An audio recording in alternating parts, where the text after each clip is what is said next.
పదవి ఇచ్చినావు, నీ కొడుకుకు మంత్రి ఇచ్చినావు, నీ అల్లునికి మంత్రి ఇచ్చినావు, నీ సడ్డకుని కొడుకుకి రాజ్యసభ ఇచ్చినావు, నీ ఇంటి నిండా కొలువులు ఇచ్చుకున్నావు. కానీ మా చదువుకున్న పేదోళ్ళ పిల్లలకు ఎక్కడైనా కొలువులు ఇచ్చినవా? ప్రజాపాలన ఇందిరమ్మ రాజ్యంలో మొదటి సంవత్సరంలోనే 60,000 ప్రభుత్వ ఉద్యోగాలు నేనిచ్చిన.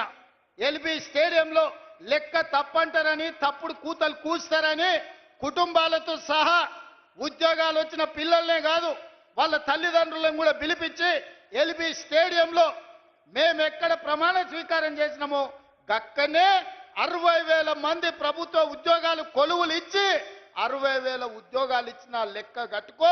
ఒక్క తలకాయ తక్కువ ఉంటే నువ్వు వచ్చి నన్నాడు కానీ సవాలు విసిరిన ఆ సన్నాసి దాని గురించి మాట్లాడు.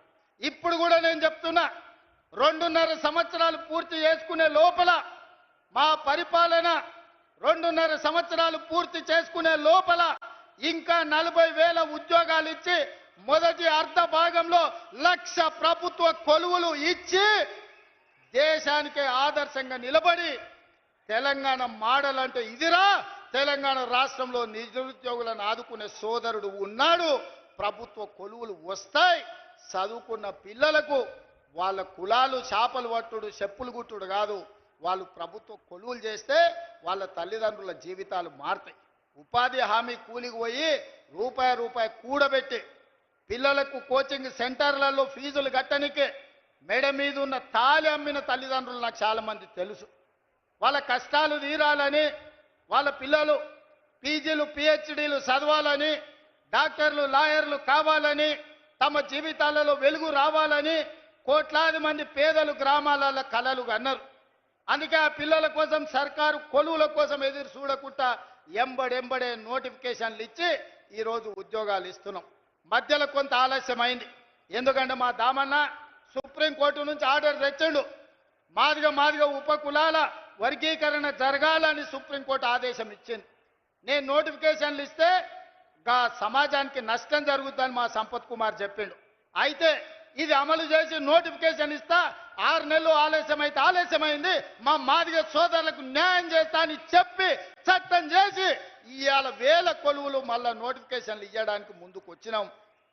2.5 సంవత్సరాలు తీరే లోపల 1,00,000 కొలువులు ఇచ్చే బాధ్యత మా ప్రజాపాలనది, మా వేదిక మీద ఉన్న ఎమ్మెల్యేలది, మంత్రులదని నేను ఇవాళ చెప్పదలుచుకున్నా.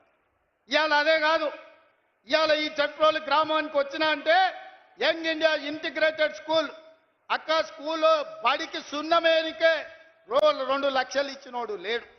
కానీ ఈ కొల్లాపురి అడవి ప్రాంతంలో ఉన్న మా సోదరులు చదువుకోవాలి, ఈ దేశానికే తలమానికంగా మారాలని 200 కోట్ల రూపాయలతోని 25 ఎకరాలలో ఇవాళ యంగ్ ఇండియా ఇంటిగ్రేటెడ్ స్కూల్ ఈడ ప్రారంభించుకున్నాం.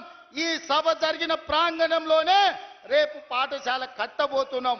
సంవత్సరన్నర తిరిగే లోపల ఈడ అద్భుతమైన హైటెక్ సిటీ పక్కన ఐటీ కంపెనీల కంటే గొప్పగా young India integrated residential school కట్టి మళ్ళా ఇక్కడికి వస్తా, ఆ పిల్లల్ని కలుస్తా, ఆ పిల్లలకి చెబుతా, మీ కొల్లాపూర్ కోసం మీ ఎమ్మెల్యే గారు మీ మంత్రి గారు నన్ను అడిగి కొట్లాడి జట్రోల్కి యంగ్ ఇండియా రెసిడెన్షియల్ స్కూల్ తీసుకొచ్చిండు.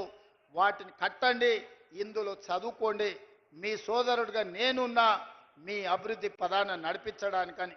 ఇదే కాదు, ఈ 18 నెలల్లో ఇతర దేశాలు పర్యటనలు చేసి ఇతర రాష్ట్రాలు ఇతర దేశాల నుంచి 3 లక్షల కోట్ల రూపాయల పెట్టుబడులు తెచ్చి 1,00,000 పైగా ప్రైవేటు ఉద్యోగాలు ఈరోజు మన రాష్ట్రంలో ఇచ్చినాం.